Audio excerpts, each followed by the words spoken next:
Thank you. You'll remember I'm Becky Moore, Director of the Center for Latin American Studies, and Janet Tice, the Director of the Asia Center, who's not here tonight, but we both welcome you to the ongoing series that we're presenting that the Asia Center and the Center for Latin American Studies support. So welcome back, everybody. It's great to see you, and hope that these have been useful to you this year as you're heading into the first year of teaching the new curriculum. Lou has a few announcements. Yes. Did everyone have a chance to sign in?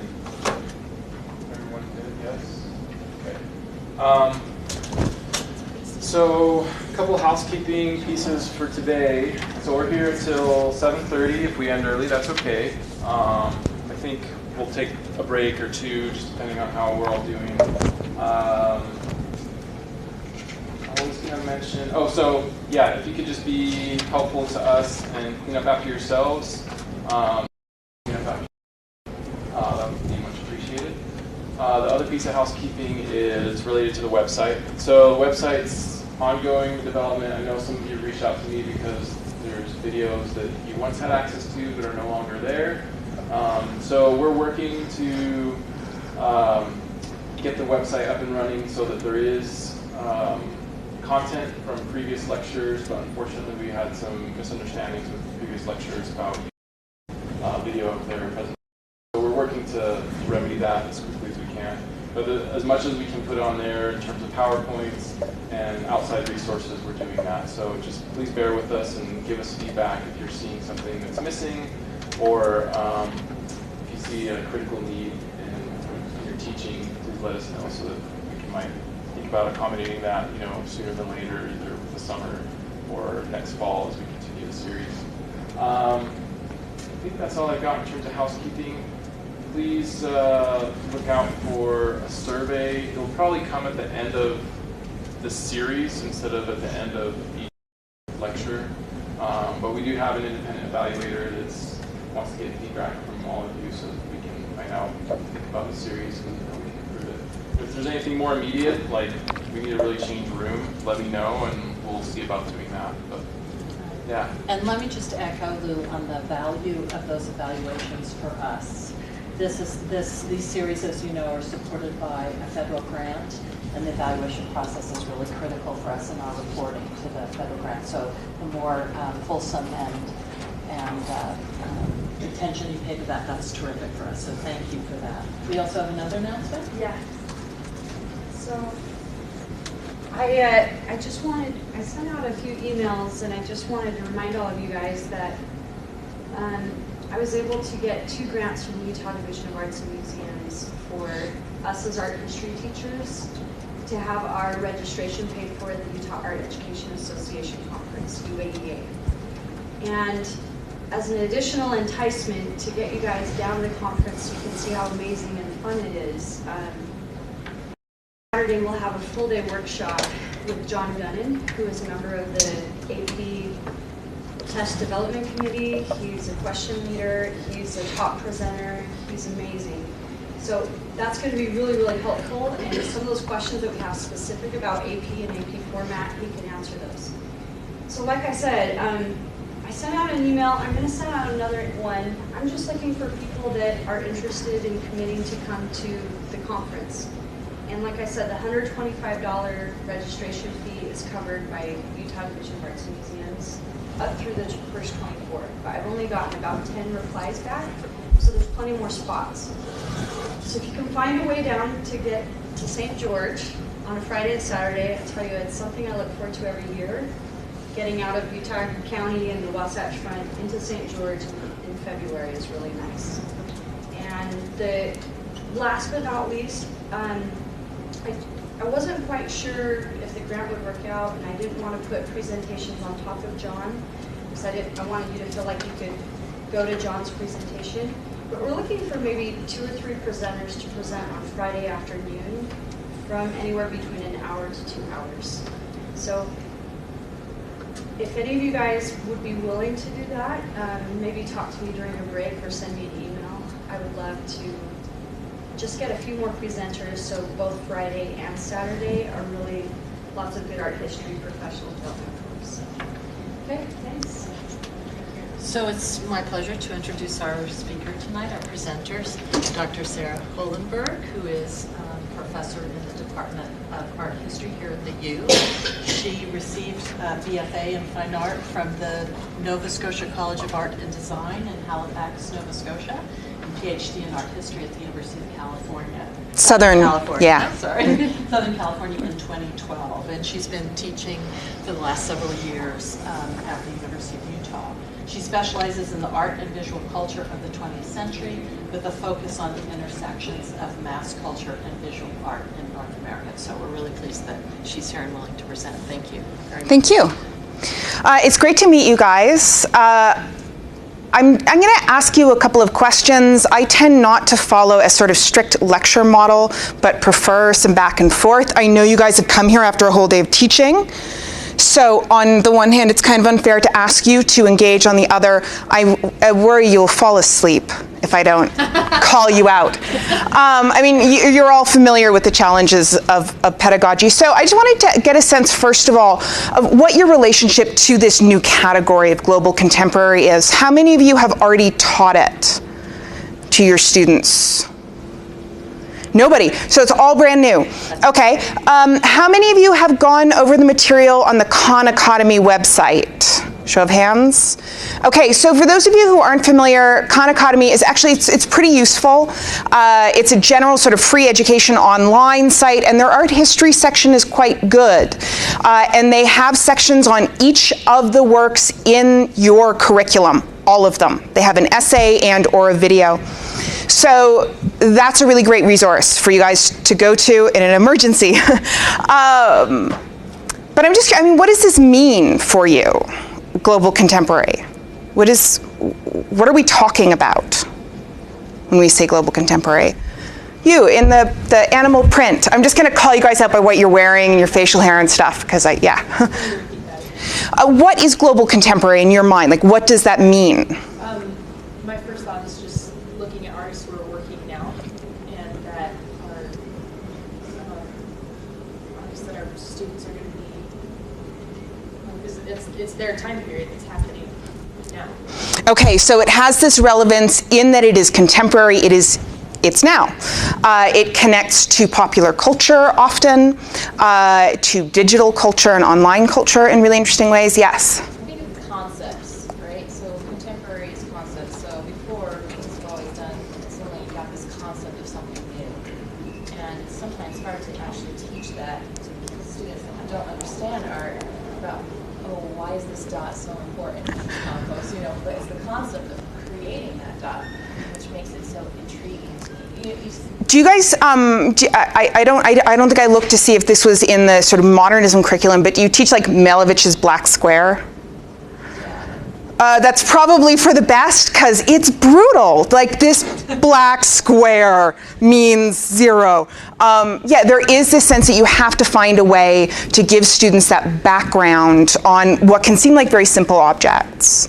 Yeah. I think that's really the thing that's intimidating for me, is that I feel like there's, so much historical context for it to make sense, where, maybe not so much in the others. It's there, but I just feel like, I don't want to tackle the contemporary until they have all this other background, so that they can pull on that to make sense of this and like bring it all together. Right, and they do. You go in chronological order with your students. You begin with the ancient and you move on to the contemporary. Is that how it operates for you?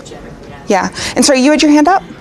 Well, the only other global group in looking at the content areas is global prehistory. Yes. And I think that's more in with prehistory, it's more, maybe, and this is my first year teaching it, maybe more in the interest of numbers. But with global contemporary, it's like it's so interesting to actually be looking at the art all over the world. Instead of saying, okay, we're going to look into Africa, we're going to look into what's going on in Italy, or things like that. And I have a lot of students that just cannot wait to get, because this is good. They're interested in, Good. because you can ask these questions. Well, what does this black square mean? Like, why is this art? Why? Right. And they're excited to ask those questions. Good. So. You have good students. Send them here. Okay. And you had? Well, I think it's cool too that I think the reason why this unit, as opposed to every other content area, is global, is the world has become a much smaller place. And you have African artists working in Brooklyn, and South American artists working in Berlin, and we're all interacting, we're all chatting, we're visiting each other. We're networked in an instantaneous way. Now, one of the things that I want to address today is the fact that like a globally networked culture is not a new thing. It's been around for a long time, but it's gone into hyperdrive, and it's a part of our everyday lives all the time. The sort of separation between London and Nigeria is not what it used to be. You don't have to take a boat anymore.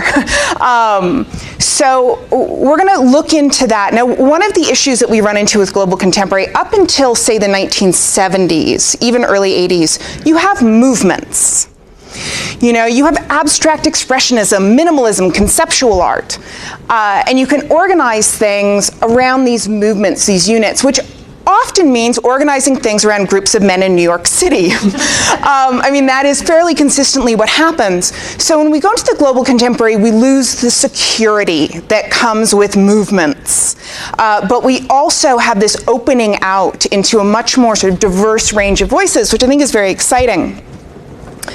So just to give you a sense of how I'm going to organize things today, we're going to start with 3 artists who are sort of exemplary of this idea of global contemporary.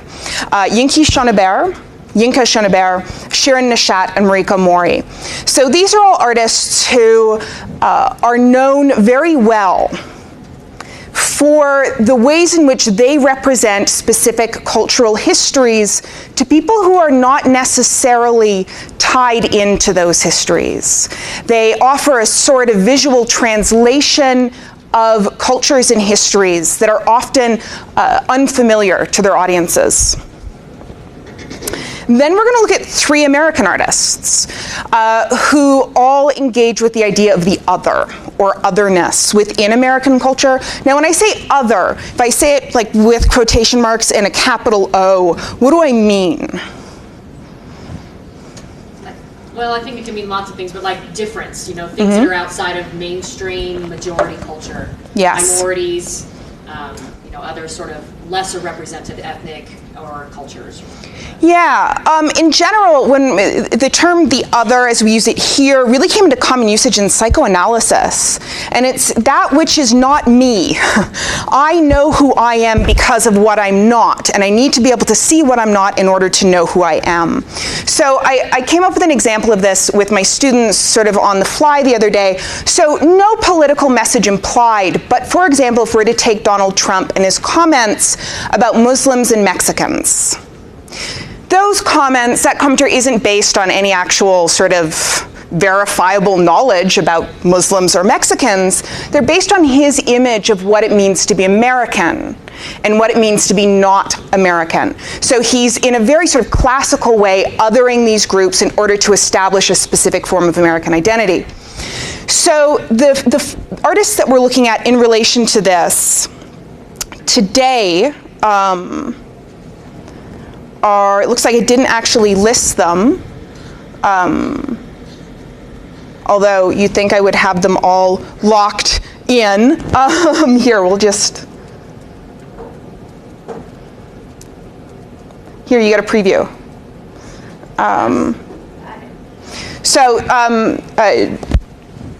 Joan Quick to See Smith.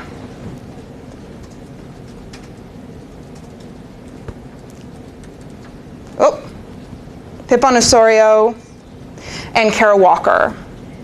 And then we are looking at the ways in which memorials relate to space and place and identity in our sort of final section. And I haven't done this before. I don't know how long this is going to take.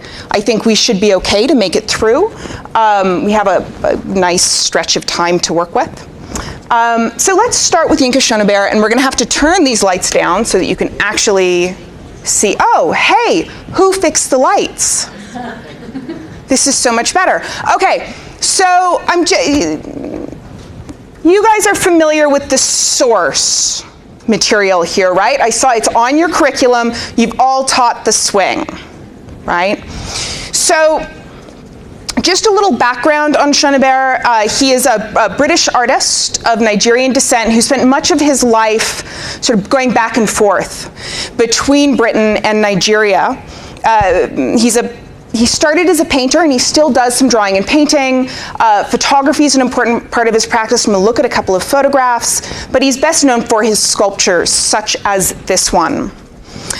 Just as a little bit of sort of to get things in historical perspective, does anybody have any sort of information about the historical relationship of Britain and Nigeria? It was a colony.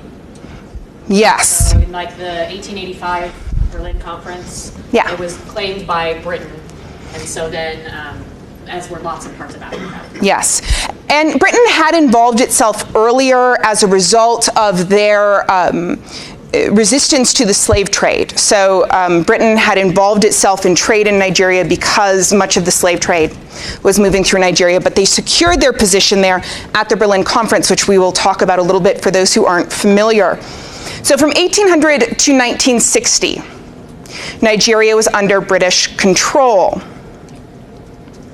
So 1800 to 1960. So good long time. So let's talk a little bit about this painting.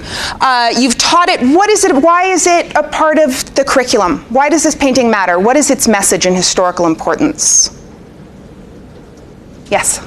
Well, it kind of signifies the way that the aristocracy was living in their own little dream world and not wanting to face reality at the time of people in the streets starving to death and not really loving their nobility any longer. And so they go off into their own little visual morphine trip here. No, that's a great description. Yeah. Of, you know, roofy trees and nice pastel colors and happy little scenes where they can go off and have their little romantic trysts and be pushed by somebody in the background who almost seems to have a collar. You know, and maybe hinting at, suggesting possibly that it's A-okay with everyone. And, you know, yeah. Great, fantastic, thank you. So we often see works of the Rococo presented as the sort of counterpoint to the neoclassical, the degenerate decadence that leads up to the French Revolution. We have this culture where everybody is sort of, they've secreted themselves away at Versailles. They're separate from what's going on in the world. People with the most power, in a way, have no power. Right? They just hang out and have fun. They're not actually politically engaged. And so their life is one of decadence, pleasure, visual morphine. Right? Now, there are some other things about the Rococo that I think are worth noting. And the history of villainizing the Rococo means we don't often go there. But there are things about the way that the Rococo invests in ambiguity, in not knowing exactly who's who and what's going on and what relationships are. The focus on cosmetics. This sense that identity becomes really slippery during the Rococo period. Madame de Pompadour was a really problematic figure because she was a middle-class woman who told the king what to do. And this is tied to cosmetics. So we have this period where we have the Enlightenment. We have more and more rigorous political thinking. We have this heating up towards a revolution. And at the same time, we have cultural forms that may be familiar to many of us today. This idea that you can shift from one role into another if only you have the talent and the tools. So that's just sort of another view on this work that I think is important we want to keep both in mind, right?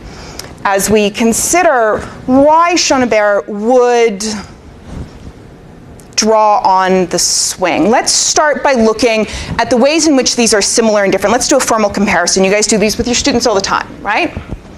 So how are they different, for starters? Medium.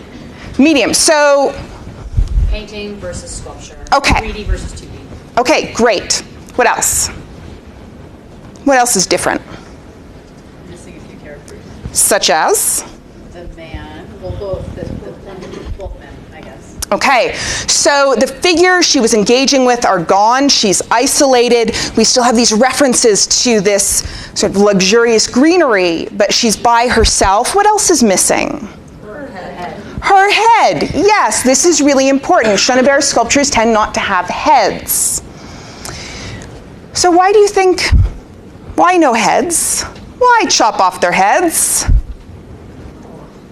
Not really a reference to the revolution in that he does this all the time, although it's easy to go there. off with their heads. But What about just identity? No, yeah, there's no singular identity. okay, so she stops being a specific woman, delighting in her erotic life, and she becomes a kind of generalized form that, I think too, like the Rococo, in contrast to the Enlightenment was all about the head, and the Rococo was all about the heart and suffering the body. Yeah. And Yes. that's what's left of her. She isn't thinking. she's literally empty-headed. He actually says that not about her, but about the men around the table in the scramble for Africa, which we will get to before too long. So her lack of a specific identity is important, and it's intentional. He doesn't want his figures to have race in any really explicit way. He wants to keep them neutral in terms of racial identity, although we certainly read her within a European French tradition. The dress is different. It sure is, yes. And are you familiar with the sort of narrative behind the fabrics? Khan Academy had a design. Okay, I'm super excited to tell you guys about it. It's one of my favorite things about his work. So now, in order to get to the fabrics and the history of the fabrics, we need to return to the colonial history of European relationships with the rest of the world, essentially. Colonization got started in earnest really in the 16th century, but between, I think it was 1800 and 1915, 80%. We went from 35% of the world's land masses being controlled by European nations to 80%. That's a huge shift in a short period of time, in a century. So we want to think about the ways in which those changes sort of tie into changes in visual and material culture. So here's a map of the Dutch East and West India Trading Company's routes. And I've included these because the fabric that Hollenberg works with is specifically a product of the Dutch East India Trading Company. So for those of you who are familiar with colonial history, how would you read this image? What's going on here? What is this all about? Even those of you who aren't, just look at it and like, what story are we being told here? Different things, like macaws are indigenous to Central America. You have these shells, but which, also up above the macaw, what's that? Can you make them out? I know that it doesn't. I don't know what that is. It's an African gray parrot. Oh, of course. Yes. The African gray parrot. So yeah, they're bringing these material things from different parts of the world into one sort of global thing, which you could do. I mean, obviously look at the map. The Dutch were everywhere. Everywhere. And they're followed, of course, by the English and the French. So here we get a sense of the sort of cultural origins of an idea of wealth that has to do with being able to reach out all over the world and reach a global reality. So when we think today about biennials and these festivals of international global art, in a way we can tie those events that bring together the sort of intellectual and creative wealth of the world to this kind of image that says, look, we can bring all of this here. We have all of this wealth. So I want you to add to that this. Have any of you ever seen this painting? I feel like I stumbled upon it once and it's magically awful. So tell me what's going on here. What is the story that is being told here about the relationship between Africa and Europe? It's definitely a hierarchy. He's on bended knee before the white girl. Yep. Yes. The kind of Greek Roman statues at the top. Yes. Which shares, they mirror one another. She and this. The evidence is very clear, like through costume, but like through his garb, but also through his stance. He's coming to her almost on bended knee. Yes, he's low down. He's sort of with. Same status as the dog. Yes. Like yipping and begging, just like the dogs are. Despite his lush regalia, he kneels to her. He seeks her approval, her admiration. He wants to give her gifts. He wants to give her everything. Now, do you think she's a specific person, or do you think she stands in for more? Yeah, she stands in for the European tradition, for the excellence of Europe, the power of Europe, the beauty of Europe, the superiority of Europe. So here we have this incredible illustration of the kind of thinking behind sort of colonial action, and in particular exploitation colonialism, where we're doing them a favor. She's allowing him the gift of being in her presence and giving her all of his stuff. So I find this a really helpful image. Now let's compare this pairing of a black man and a white European woman with these two photographs. These are from a series by Hollenberg, The Diary of a Victorian Dandy, which sort of documents a day in the life of this Victorian dandy, who is, of course, played by Hollenberg himself. I know this is quite small. Can you guys make it out? Okay, good. So here he's woken in the morning by this sort of bevy of adoring servants. Later he's in the drawing room with his, again, adoring crowds who admire him, who seek his approval, in a sort of reversal of the previous image. And then the last image, which I didn't include because I think you wouldn't ever be able to show it to your students, is like this sort of orgy at the end of the night with him and all these beautiful women, him and his pals. So he's really transforming what we expect of an authoritative figure in Victorian culture.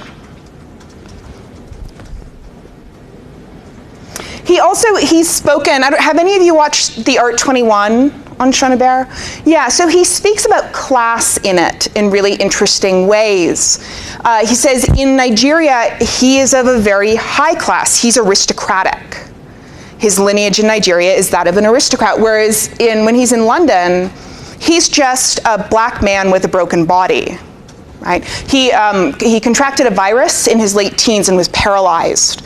So he spent most of his life in a wheelchair, although he's been recovering slowly ever since. I don't know exactly how these worked. I mean, he must have had support, sort of got set up in front of the camera to take these photographs. So he's really investing in a kind of fantasy of power and freedom that doesn't exist in the real history of London in any significant way. And I want you to keep this in mind when we get to Carol Walker. This idea of a reimagining or a fantasy of history.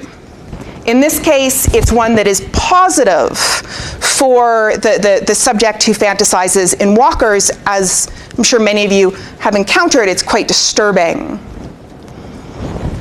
So, back to the sculptural works. You had mentioned the Berlin Conference. So here he has his scramble for Africa, right? So this event where the leaders of European nations got together and said, I'll take this bit, you can have that part, no, I want that one. I like the mineral resources over here, I like the grain I can take from here. And he's got them set up around a table, again, headless. And he says it is important for them to have no race.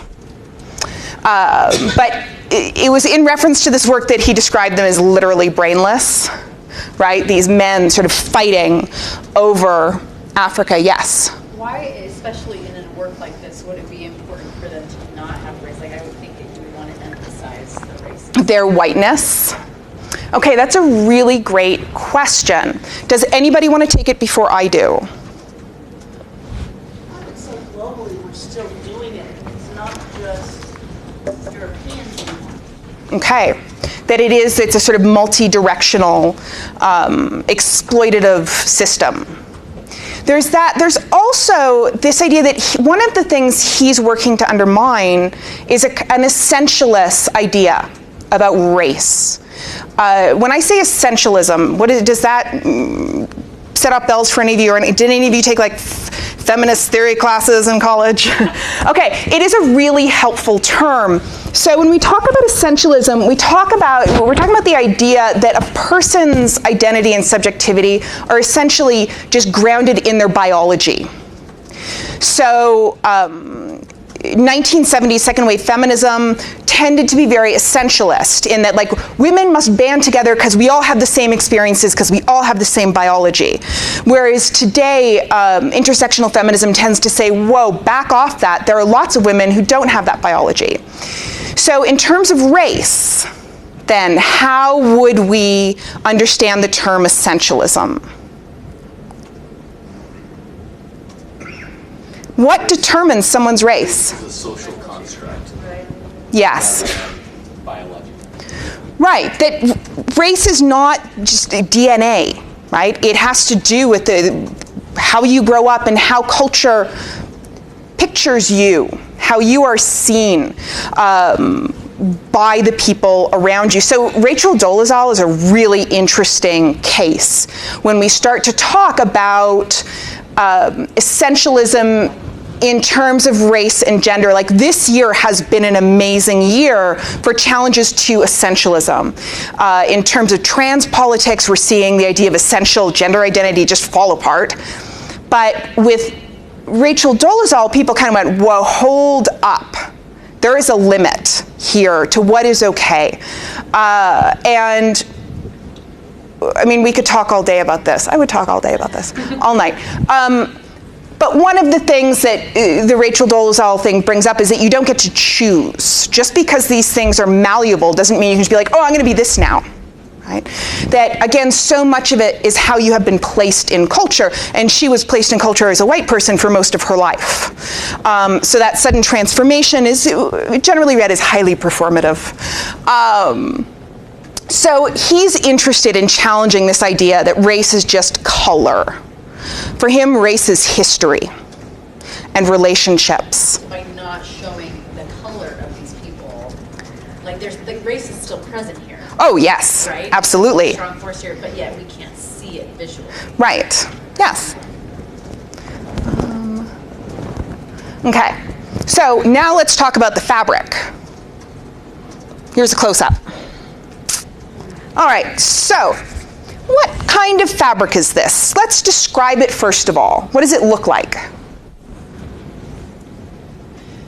Isn't a Dutch wax tie-dye kind of fabric that he used because he felt like it showed a mix, because it's from Europe in a way, but it's heavily associated a lot of times with Africa, so he used it for the duality purpose. Yes, it actually goes back even further than that. Let's go back to our map.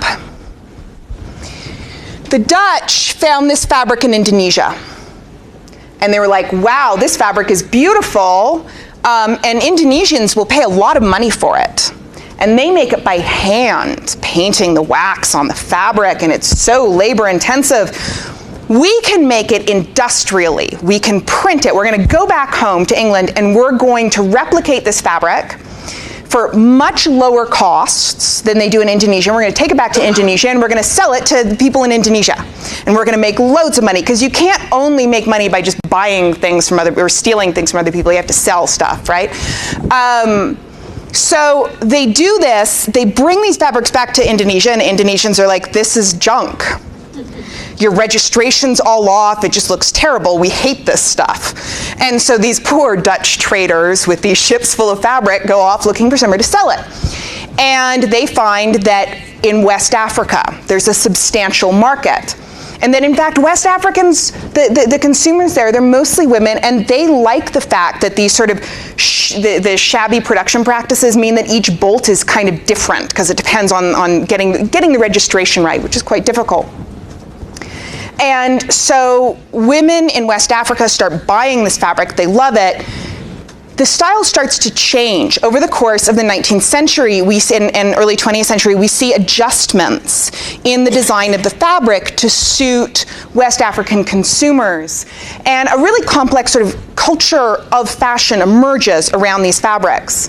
Now, in general, when people are using these fabrics, in the fashion world, they're like tribal prints, right? But these fabrics, in fact, are popular in West Africa as a sign of being tied to the world, right? They are understood to be international products. They're from abroad for West African consumers. So, meanwhile, like European and American fashion industries see them as these like African tribal prints that's, you know, people off in the bush. Anyway, stereotype is sometimes hilarious, more often awful. We'll dig into that further. So with these fabrics, we have this really rich global history that goes back a few hundred years.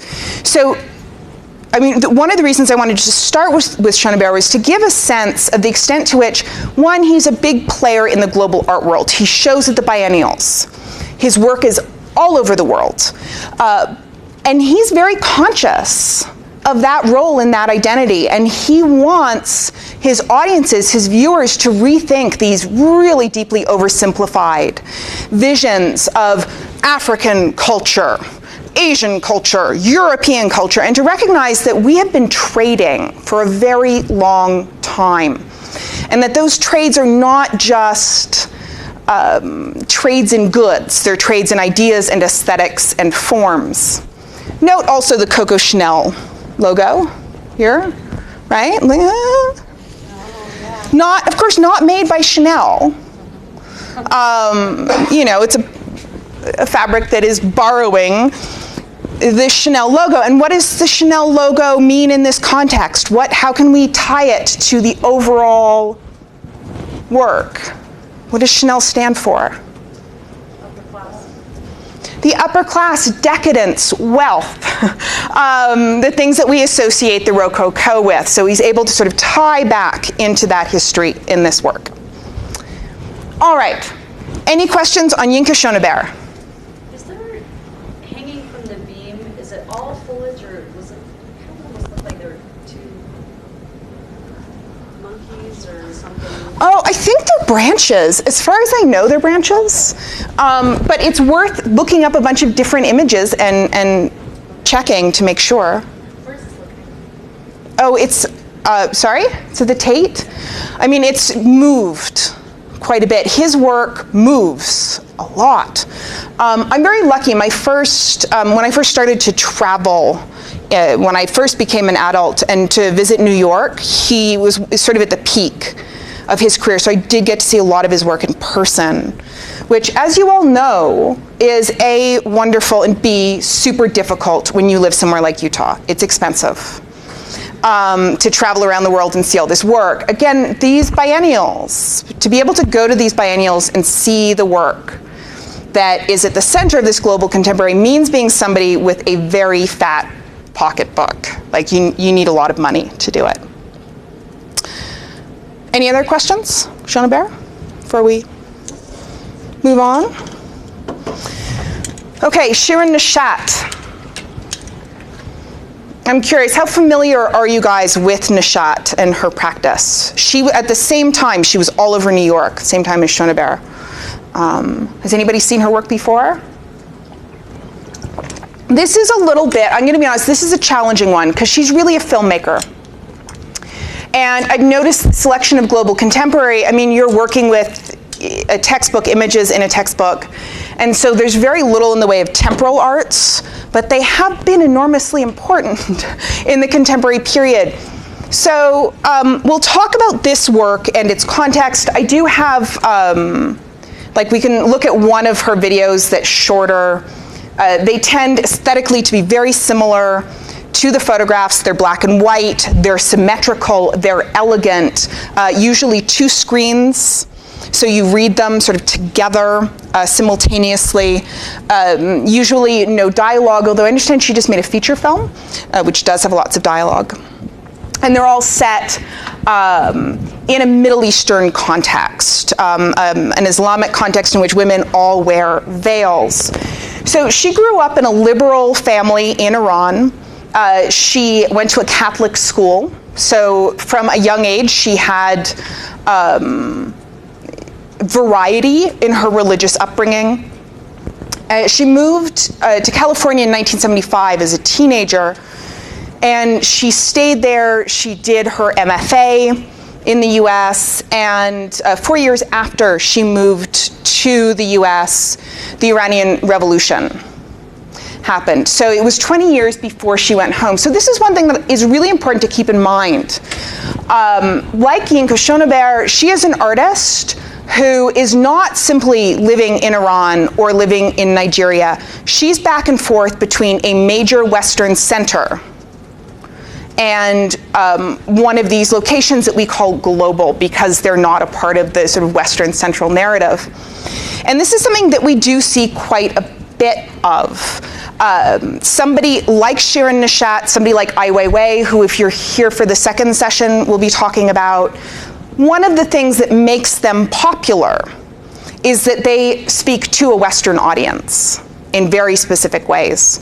Now, there are aspects of Neshat's practice that are not necessarily accessible. You need to be able to read Farsi to know what the text is on her face, for instance. And when there are certain sort of coded references, but again, she is very much a hybrid artist culturally. When she finally returned to Iran, it had become law that women had to cover their heads. So this is a really significant change in how women's lives play out in Iran. And so she returned to the United States, and she was engaged very much with the veil and the iconography of the veil. Now, I'm curious, what, nobody here is wearing any head covering. What do they mean to you? When you see a woman who has her head covered, who's wearing a hijab, how does that read? Does that signify anything, or is it just clothes? Otherness. Religious piety or devotion. Okay. Modesty. Sorry? Modesty. Sometimes oppression. Yeah. Sorry? A political statement. This is quite a range on this, from this front table. Yeah. I mean, what the head covering means has changed over the last 10 years in really substantial ways. The politics of the hijab have changed in really significant ways. You guys probably don't, I wouldn't expect any of you to follow Canadian politics closely, but the last election there, people have suggested was won as a result of a debate over the wearing of burqas. The standing government, the incumbent, was like, we're going to outlaw burqas, no more burqas. And the person who won was like, that's not us. We don't do that here. And won by a landslide. Not exclusively on that, but increasingly this sense that these are political objects. But that issue of modesty is really important. For those of you who are a little uncomfortable with the head covering or unfamiliar with it culturally, just sort of ask yourself, what piece of clothing would I not go outside without? What part of my body do I need to cover to be comfortable? For most of us, unless you live in a nudist colony, there are parts of our bodies we feel like we need to cover, and there's an enormous cultural range in what we feel like we need to cover. So just to sort of foreground the sense that she's using it in a very politicized way in the 90s. And what it means today, it has changed. But I think it's important, especially when we teach this material, to be sensitive to the complexities of what it means to cover one's head today. So this is this collection of works, the Women of Allah series. To give you a sense of context, it was the first major body of work that she made after her return from Iran when she visited. So tell me about these images. What do they evoke for you, first of all? Because they are provocative. What do they make you feel? They all have a weapon or a gun. So Yes. They all have weapons, they all have text, they all have, to one degree or another, the sort of references to the head covering, and they all have flesh, like they all share these things. If, as a man, I can say they look defensive rather than militaristic, I guess. Okay. Other than that bottom one where the gun's pointed At you. With the hands. Yeah, which you stand in for. Oh, yes. Yeah. Yeah. Still defensive, I see. Huh. Okay. Yeah. They're all in black and white, so it kind of feels like a journalistic documentary style program. Okay, the sense that it's telling you some truth or offering a kind of document for posterity. Did anybody come across the Los Angeles Times call for a Mideast reporter? Look it up when you go home. It's hilarious. The Los Angeles Times was hiring, maybe they found somebody, a Mideast correspondent. And they were like, it would be good if you could speak Arabic. And we want someone who can capture the vibrancy and brutality of these ancient cultures. And just like, come on, guys, come on. You're a newspaper. Anyways, they were roundly mocked for it. It's worth looking up. In this case, I think it is more hilarious than distressing because people took it on and challenged that representation of a part of the world that is as much modern as this one, right? The Middle East doesn't exist in a different time period than our own, and that's a thing that can be really challenging. There's a really good essay, Nelson, I'm forgetting the first name, that looks at the way that art history curriculums break down time and place, and that we do so in really inconsistent ways. You noted that the only other global section is the ancient world. And then often the ancient gets sort of grouped in with, like, say, indigenous art from 100 years ago. So we do want to keep in mind this is all happening at the same time. Nobody's less modern, really. We're all modern together. Did you have? There's something about the work that, to me, I don't know how to explain it. You know, we have a long history of writing on skin. Sorry? We have a long history of writing on skin. Yes. Parchment. Yeah. To me, there's something brutal or disturbing about writing on the human skin. That there's something invasive about it. Now she writes on the photographs, is my understanding. In particular, She doesn't write on the actual body, on her own or her model's body.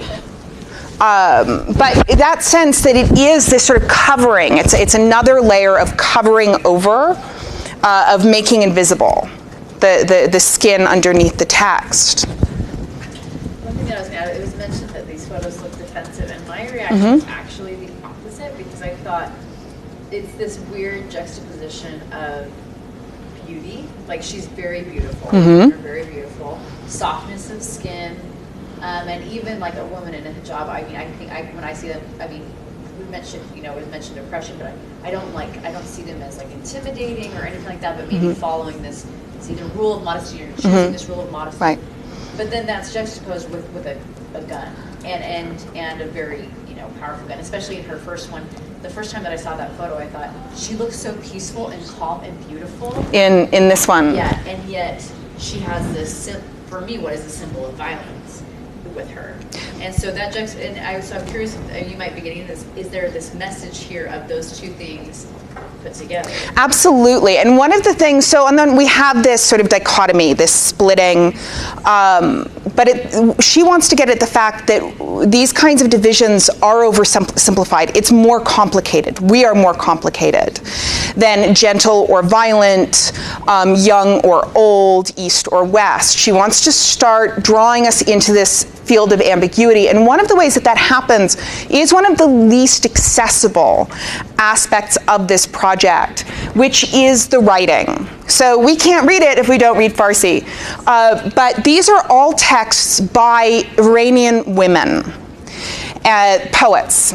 And there's an enormous range. So one of these poems is by a feminist who objects to these new laws that force her to cover her head, that have changed her life.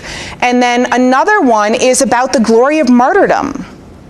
in the name of God. You know, there is this real range I'm sorry, it's super distracting to me when there's, you guys know that. So she wants us to get at this sense of ambiguity. That said, both the photographs and her films do tend to really go for these dualities. We get this especially in the two screens, the doubled screen, the black and white.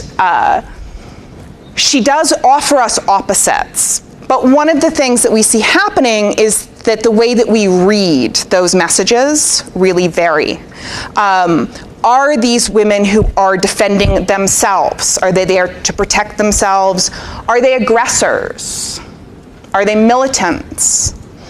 Have they been forced into positions of violent engagement? We don't have that information. Could you remind me, she got exiled, like she can't go back? Yeah, I mean, she has been back to visit, and it is, I'm going to be honest, I mean, she's very well known, and she's known for being very critical of Iran, so it could be very difficult for her at this point to, I don't know if she still goes back.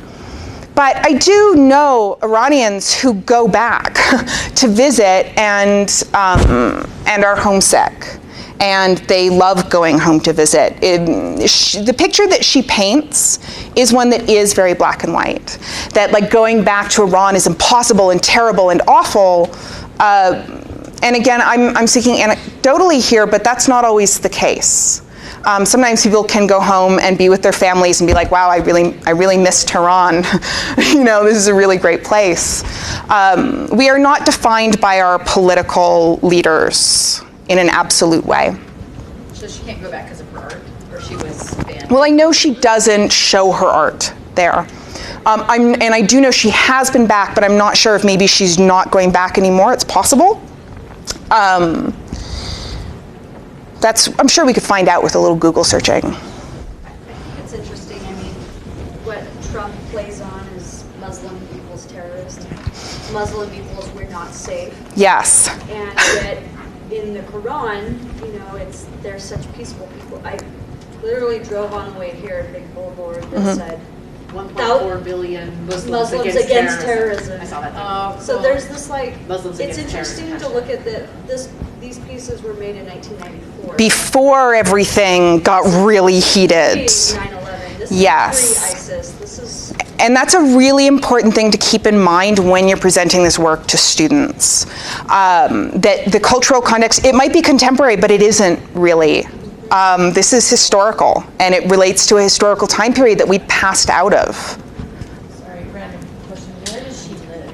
She lives, I believe, in New York. She's in the U.S., and she's been in the U.S. forever, for decades, most of her life. Again, she spent far more time in the U.S. than she ever did in Iran. Yeah. Just really quick, World Trade Center was attacked in '93. That was by Muslims also. So There were some. This is 1 year later. Yeah, Right. so- Can you tell? I was not American when this happened. What was the form of the attack? It was the Okay. trucks in the basement of the World Trade Center Okay. that were driven It into did some basement. foundational stuff, but it Right. wasn't- Okay. Yeah, it was So, I mean, and I do remember in the 90s films that set up sort of evil Muslim terrorists as the bad guys, but this sort of generalized fear that we're operating with today wasn't, I think, really in place. But again, I wasn't in the US at the time, but my understanding is that it was certainly not as heightened as it is today. Can I ask you? Yeah. A little off topic, because you said you're from Canada. Yeah, Right? yeah. Okay, so is there the same? This might be a really naive question. Is there the same sentiment in Canada that there is overarching kind of like this weird like fear that isn't always based in like reality of The government for the last 10 years relied on that kind of fear, and they capitalized on it, and they finally got booted because they went too far with it. There are plenty of people in Canada who suffer from extreme xenophobia, but more who don't. Yeah. So not so different, you know, not radically different. I do want to talk, so the fact, what does it mean, do you think, that she is relying on female writers Why only female writers? What does that say to you? Giving a voice. So- Better cover that. Okay, giving a voice to women. And there is certainly, and the video that we'll watch is very much about this restriction on women's speech, and in particular musically, in terms of musical performance. So she's giving a voice to women. She's also advocating a feminist politics, right? She is a feminist. And the practice of wearing the veil, of wearing a head covering of whatever kind, has a really complicated relationship with feminism. On the one hand, there's this idea, it's oppressive, right? It covers women, it silences them, it shames them. On the other hand, how can it be read as a feminist practice? They choose. This is a statement that they can make about who they are and what they want to do. All right, good. Anybody want to expand on that, the ways in which this might tie into a feminist politics? Yes? They're not being read as sexual objects. They are being, they're taking control of their modesty. Yes. We have a very long history of the objectification of women. What do we mean when we say objectification? Sexualization, and also just in a really literal way, seeing a person as an object, as a thing, rather than as a subject, a feeling, thinking, acting person. Instead, they become a thing who is enjoyed for their visual qualities. For many contemporary Muslim women, especially in Western nations, this is a way of blocking that view. Right? My value is not in my beauty or lack thereof. Who I am as a person is not how I look. It's not whether I've got good hair or the shape of my body. It's how I act. It's what I say. It's what I think. Right? So this is sort of a part of the tradition that we're working with here. So again, we need to go back to colonial history. It's really difficult to look at most global contemporary without acknowledging colonial histories. So the scramble for Africa included North Africa, and we also have the various attempts to take parts of the Middle East. Napoleon's mission into Egypt, which was a fantastic disaster. They wore wool to Egypt, those silly French soldiers. But it was also framed as an information gathering mission. So there's this sort of new way with Napoleon and the Enlightenment, there's a new way of seeing the Orient. Okay, and the Orient here is this all-encompassing term that refers to, like, what is included in the Orient? Not me. Basically, not me. Lots of, not the Americas, not most of Africa, but North Africa gets sort of clumped in. Sorry? North Africa. Yes. Yes. And then various islands scattered throughout the oceans of the world get lumped into the Orient. And for many occupying forces, there was a real interest in these exotic covered women, right? You go to this other country, you're like, oh, I'm getting away from the staid, boring, repressive culture of Europe, and I'm going to go to this place where, there are harems. And men have they can have all the women, and you get there and all the women are covered up and staying inside, and there's no access. So artists like Delacroix, they go and they paint these paintings. Oh, the beautiful women of Algiers, they're so beautiful, they're so sexy. There's no way he was hanging out with them. He just would not have been allowed into their quarters. So there is this sense of a sort of fantasy and a desire for this unattainable, sexualized, exotic female body. And this is a great example. So, I mean, what makes her exotic besides her weirdly long spine? Okay, so she's wearing a turban. She's got a fan. There's this sort of these decadent fabrics. Her opium pipe up on the side. So did you have a question? No. Oh, okay. So she's this incredibly eroticized figure. She basically fulfills European expectations of beauty with the trappings of otherness. And these kinds of representations, especially of Middle Eastern and Muslim women, were very desirable in the 19th century in Europe. Representations of Muslim women and uncovered Muslim women become even more complicated when we move into photography. So Dennis Adams documented, well, he took the documentation from these photographs that were taken in Algeria, French-occupied Algeria in the 1960s, when the French government demanded that all women remove their head coverings for photographic documentation purposes. So, I mean, this is would have been very distressing. Just again, imagine yourself going in to have your driver's license photograph, and you have to get one. You don't have a choice. You must go and get this ID. And if you're a woman, you're being asked to do it with your top off, right? I mean, it's really, sorry, did you have a? Just would you go back and say when that happened? The 1960s in French-occupied Algeria. So it's right towards the end of the French occupation of Algeria. And so Dennis Adams collects these photographs and he covers them. He makes a book where photographs of this war-torn region are layered over women's faces, which I think it's a great example of the ways in which artists are thinking about this issue of covering and modesty in colonial contexts. So just some background on the way that she's using it.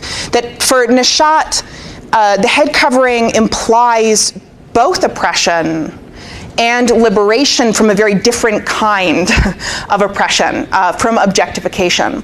So I would like now, let's watch this video, because it's pretty great. Let's see if I can make. Sorry, I'm just, okay. Hopefully I'll be able to find my way back to it. And I may need to turn mirroring back on.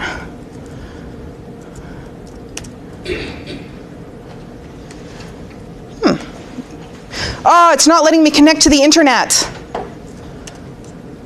Who knows how to fix the internet? Click yes. Okay. And then refresh your Safari. Okay. And then it'll just say, are you a guest? Right. Even though I work here and normally. Fingers crossed. Okay. And now, what? First episode. What? Josh. Okay, that's better.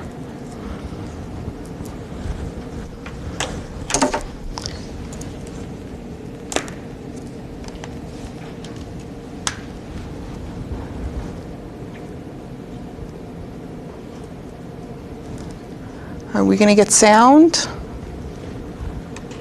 With all of the messing around with the PowerPoints, it's not. Can you guys hear it from my computer?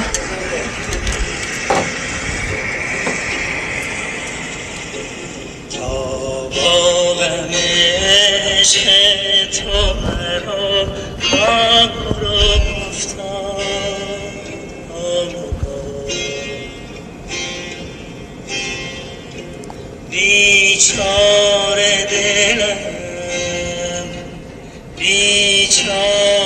دلم در غم بسیار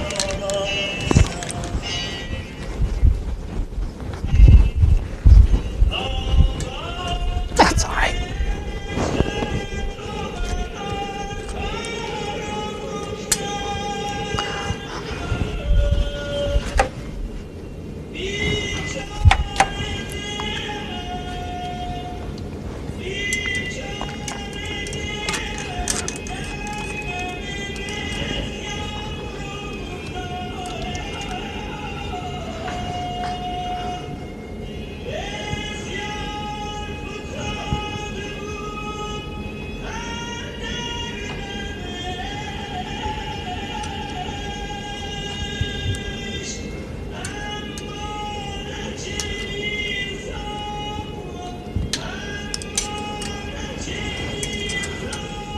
So I'm sorry to interrupt, but I'm going to speak over this just for a moment. I'd mentioned earlier coding for audiences who are familiar with the Iranian cultural context. He is lip syncing, and the song is being sung by a very famous singer. So anyone viewing this who is familiar with popular music in Iran knows he's not the real singer.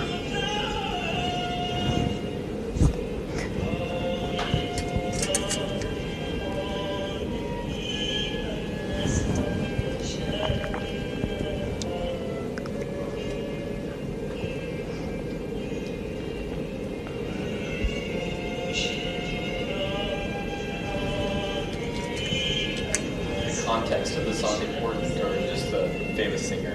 It's a famous love song of yearning and longing, is my understanding.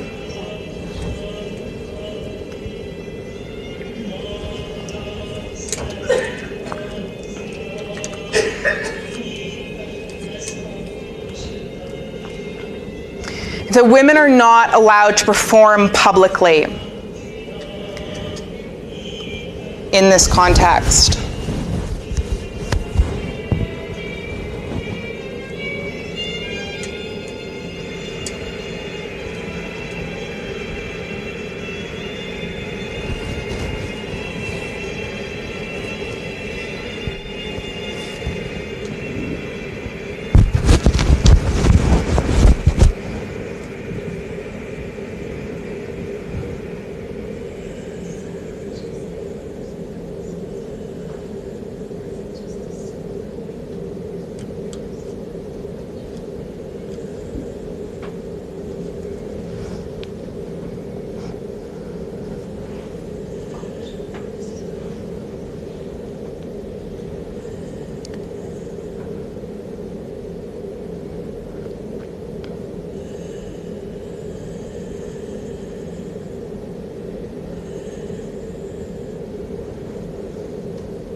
So the woman singing is the composer of the music that she's performing.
Are any of you familiar with Inuit throat singing?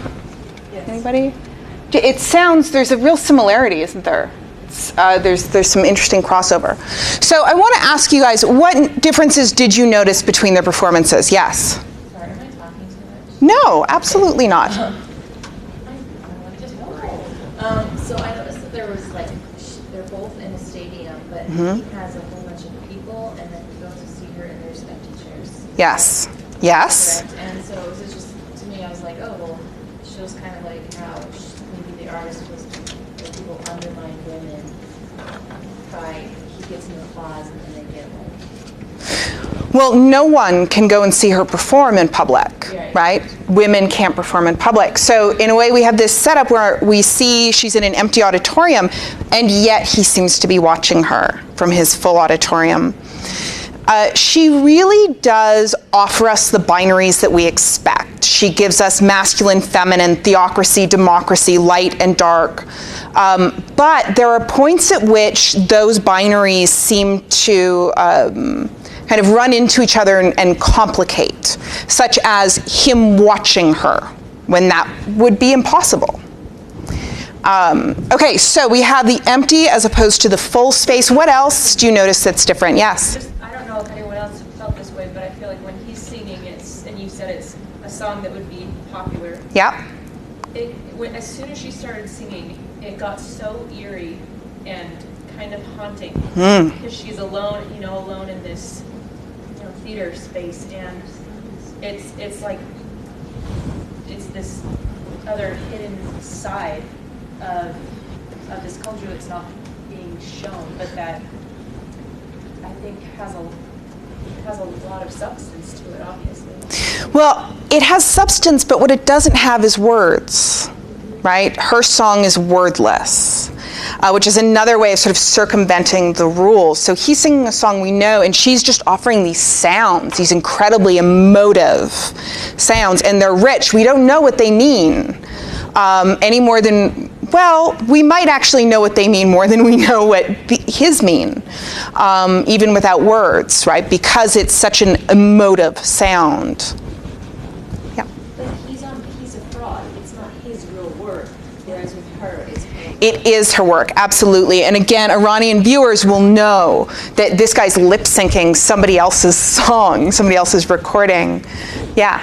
And it kind of goes along with that is the camera really never moved with him.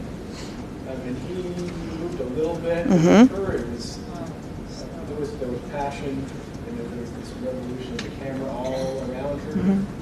So it was kind of that contrast.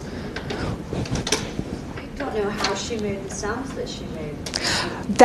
It's so Look at Tanya Tagaq. There is some kind of crazy overlap there that I think is really exciting. It's obviously exceptionally skillful. Yes. There's also a recording element. I mean, there's layering. She's not, I don't believe she's making the throat singing noises with the sort of, more traditional vocals. He and all of the men in the audience are all dressed in white, and she's in black. And this is something she uses in her films consistently. We often see a group of men on one screen and a group of women on the other, and the men are all in white and the women are all in black. It's a sort of visual coding that she's really invested in. Again, that sense of binary, she's playing that up. She's amplifying this sort of binary distinction. Is the visual coding like it would be in the West, for example, the white is somehow good and pure, whatever, and black is dark? I don't think so. I think it's just what people wear. I mean, there's certainly, when you're somewhere hot, it's definitely way cooler to wear white. But traditionally, what we see often in contexts that are highly conservative is we see the black covering for women and then white clothes for men. But is that true in Iran now? In terms of color, I doubt it. See, at least the young people. Yeah. And The abaya is traditionally black Yes. in Saudi Arabia. But young women who are just wearing the hijab, the head covering, we see lots of different colors, right? And we see this in the U.S. There is a fashion in hijabery. I don't think that's a real word, Although but with the men wearing white, that's traditionally the only thing you can wear on Hajj. it's all white garments when you go on Hajj for religious Right. stuff. So. And again, if you ever have a chance to see the rest of the films, it's worth the 15-minute investment, because again, she really does invest in these sort of clothing codes. Yeah. I just had two really fast questions. Uh-huh. Would women have been able to observe him? Like, could women have been in this audience? Not in this audience, but I think they could have been behind screens. So one of the films she sets up, it's in a mosque during prayer, and the men are on one side, and there's a screen, and the women are on the other side. And so she's looking at these sort of, how are these actions carried out by men and women at the same time in essentially the same space. And it's a love story. It's this very traditional, almost Hollywood love story between one man and one woman. She is giving us what we want. She is giving Western audiences people have referred to her as an Orientalist, as a modern or contemporary Orientalist, that she's feeding those stereotypes. It's up to us to offer the work the attention that's required to pull out those complexities, to see that it's not just the terrorist, it's not just the oppressed woman, that we're dealing with, again, a world with tradition and popular culture and an avant-garde, right? This woman is an avant-garde composer who lives in Iran and practices in Iran. Did she sing this song, or is this someone else's voice? No, that's her, but based on the quality of it, I would say that it's pre-recorded, and she's, because there's a layering, there's mixing going on. Yeah? When you say composer, that has an element of someone else also performs it. Is that true for her? I think that much of her work does have other people performing. My understanding is that she's performing this work alone, although I would say in a studio with a mixer and a team, probably. I mean, composer can mean you write music for other people to play, can also just mean you write music, right, that you play. Well, the reason I ask is that usually a composer, someone else is the voice for their writing. Okay, but not always. But not always. But yeah. So here you have her, composer. Yes.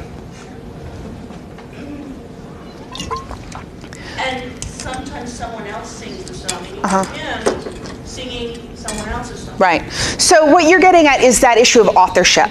Right. That she's playing with our ideas of authorship, who writes, who performs, who is the creator of the work. Is that? Yeah. Yeah. In Iran is like masculinity and femininity.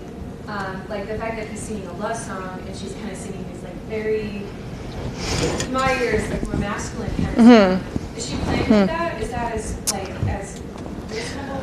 I do think that part of what she's going for is a distinction between familiar, consumable popular culture and this, something that I think is intended to be read as primal, as sort of coming from a place of deep authenticity.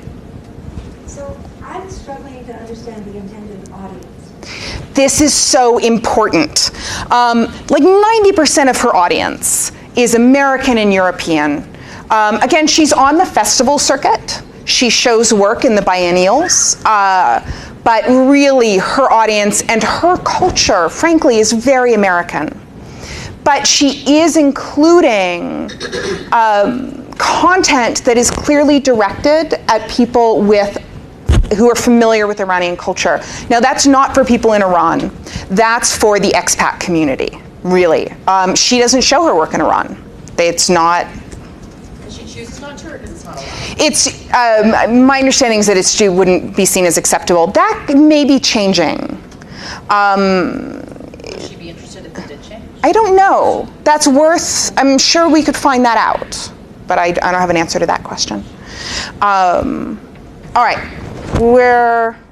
Just one last thing. Yeah. So the woman who's performing and composing the music, her work is not allowed. I mean, it can be seen in Iran as long as someone else performs it. Or if it's a recording that's distributed, yeah. I mean, my understanding is that her work would generally be distributed through recording. I don't imagine that work like this has a huge popular following, right? She's a musician's musician. I would think the majority of her audience is people in the music world, and I would expect there's probably also a solid international market for what she's doing. She is doing it very well, even if it's unfamiliar. Yes. I think what she's doing would be unfamiliar to almost any audience. Yeah. Again, she is engaging in what we would call an avant-garde practice. Now I have to find my way back to this other screen.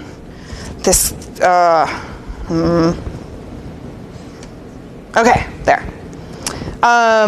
Okay, so let's talk about Mariko Mori and then take a quick break.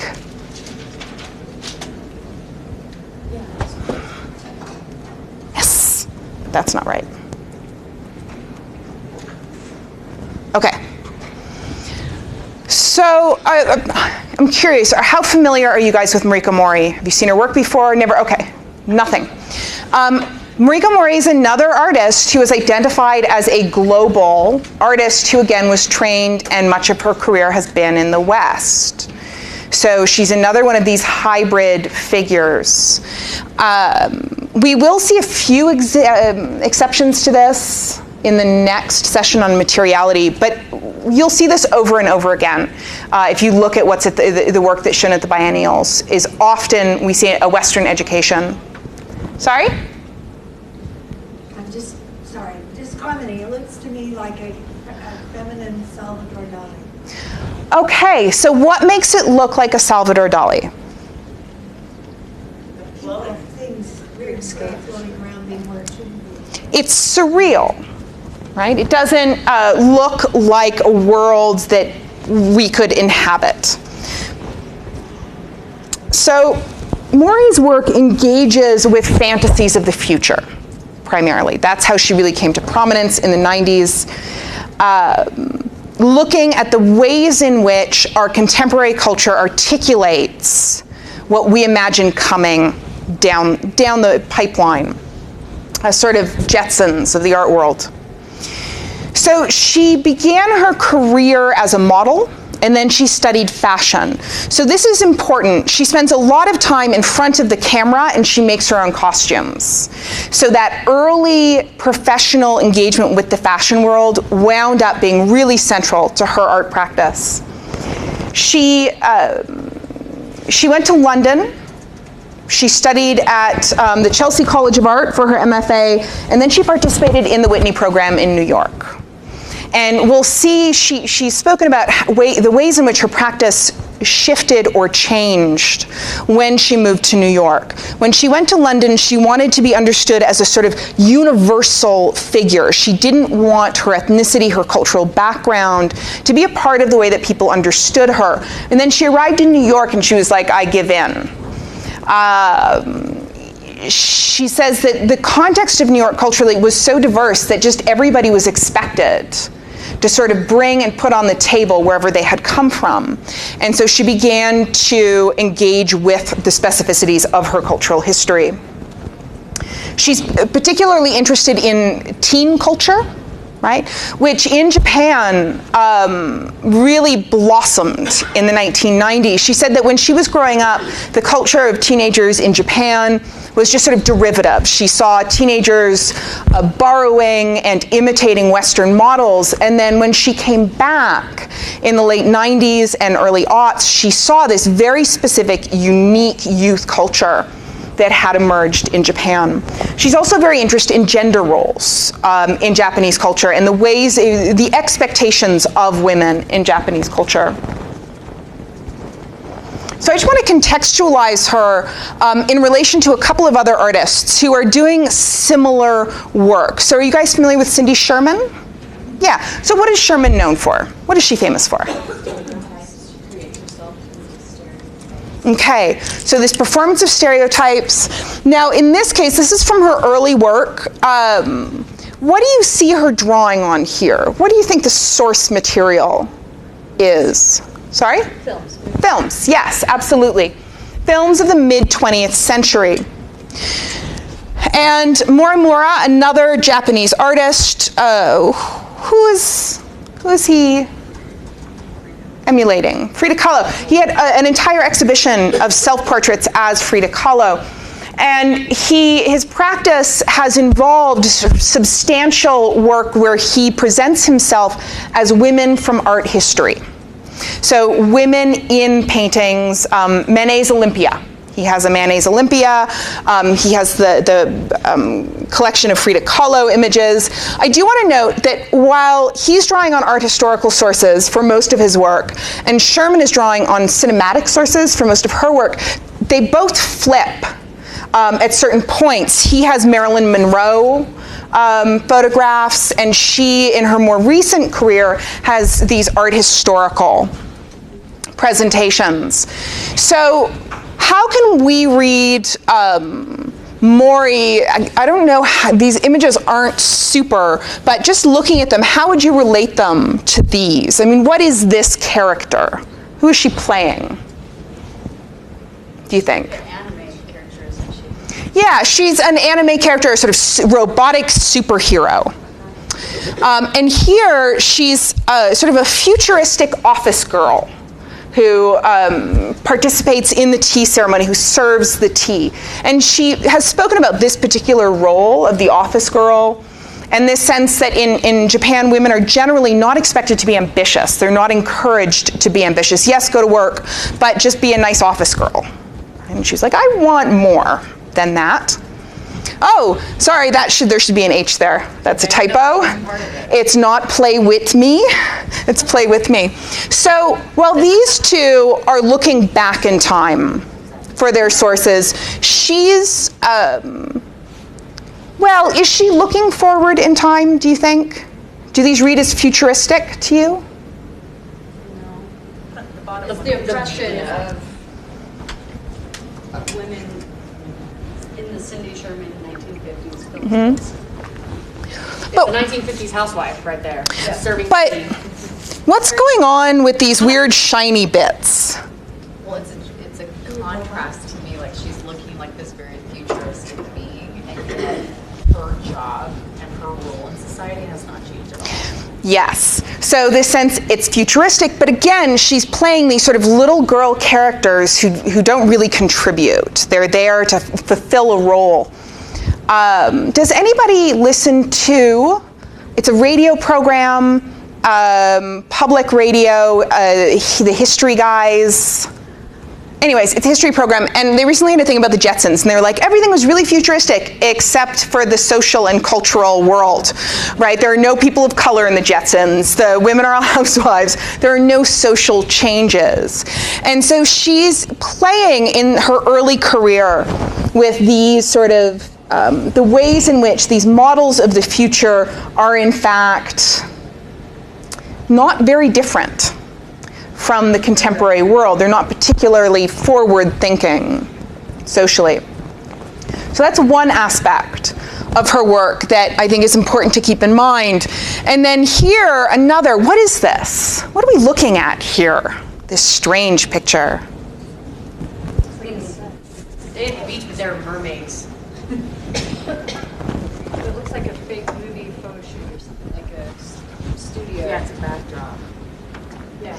It's actually a place where people go to enjoy leisure time in the city when they want to be on a beach. Yeah, so it's like, yeah, it's a real place, and it's, you go, yeah, exactly, you go swimming, it's like a pool, but it's set up as if it's a beach, and there's this sort of fake sky, and bright light that comes in, and so the sense that you can go to the beach without leaving the city. You can have that experience. So here she's depicting this really intensely artificial, kind of futuristic experience that's actually part of everyday life. In that people can just be like, oh, okay, it's Saturday, what are we gonna do? Let's go to the beach. Is this in, where it's in Japan. I'm not sure what city it's in. So, coming back to Pure Land. So this is one of these works that's really challenging Like, I'm not going to pretend it isn't, because this is one of a number of photographs, one of 4 photographs that accompanied a 3D video installation. So this is kind of like just a little bit, a little tiny sense of what the exhibition actually was. And we can't see how it was because it was a 3D video installation, but I can tell you a little bit about it. So this, as the other photographs, and it's behind glass, so it has a very sort of glossy material quality. It's big. This is a still from the video. So in the video, she's floating around in this landscape, and it's the Dead Sea is what she has used as the landscape source. So what can you tell me about the Dead Sea? Anybody, where is it? Nothing grows there. It's I mean, it's so salty. It's kind of in comparison to the Salt Lake. It's very Yep. sweet. We actually have some familiarity with, yes.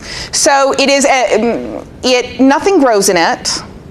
Nothing lives in it. It is literally a Dead Sea. It has a very high saline content. Although compared to the Great Salt Lake, like, people swim in the Dead Sea.